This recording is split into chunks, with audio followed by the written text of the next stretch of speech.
Баршаңызға қайырлы күн достар, сіздермен Жансұлу. Сіздермен бүгін өте ерекше әрі дәмді болып шығатын капкейктің рецептімен бөлісемін. Видеоны соңына дейін көріңіздер. Құрамына ұн, жұмыртқа, сары май, қопсытқыш, сүт, қант.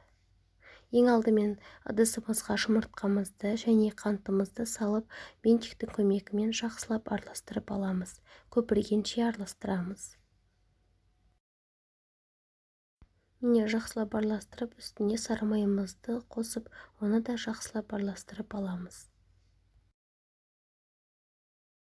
Міне араластырып жатырмыз, оның үстінен сүтімізді құйып, оны да жақсылап араластырып аламыз.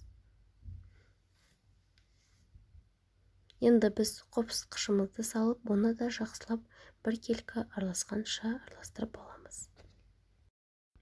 Міне араластырып дайын тұрған ұнымызды 3 бөлікке бөліп саламын. Ұнды бөліктерге бөліп салсақ, өте жақсы көтеріледі, қамырымыз өте жақсы болып піседі. Міне қамырымыз осылай дайын болды. Қамырымызды арнайы капкейктер қағазына салып, пешке 180 градусқа пісіріп аламыз. 40-45 минутқа пісіріп аламыз.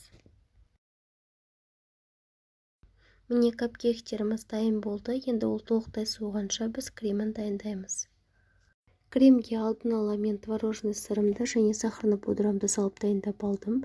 Енді салқын сливкиді құйып, жақсылап миксердің көмегімен араластырып аламыз. Креміміз қою болғанша жақсылап араластырып аламыз. Ең алдымен миксердің төмен жылдамдығынан бастап, жоғары жылдамдығына жаймендеп көтереміз.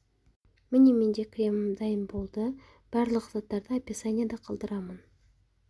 Енді біз насадкаге саламыз. Насадкамен де 2-ді кондитерский мешокқа салып, кремімізді мешокқа орналастырамыз. Міне кондитерский пакетімізге кремімдерімізді салып аламыз, және де дайын болған кремімізді капкейктеріміздің үстіне әдемі етіп жағып аламыз. Мен капкейктерді таңқурай және ори печеньесімен әсемдеймін. Сіздер қалауларыңызша әсемдесеңіздер болады. Осы рецептке қарап жасап көрсеңіздер болады. Өте дәмді әрі жұмсақ болып шығады. Видео сіздерге ұнаса лайк басып, комментарий жазуды ұмытпаңыздар. Және YouTube арнама тіркелуді де ұмытпаңыздар. Сіздермен болған Жансұлу.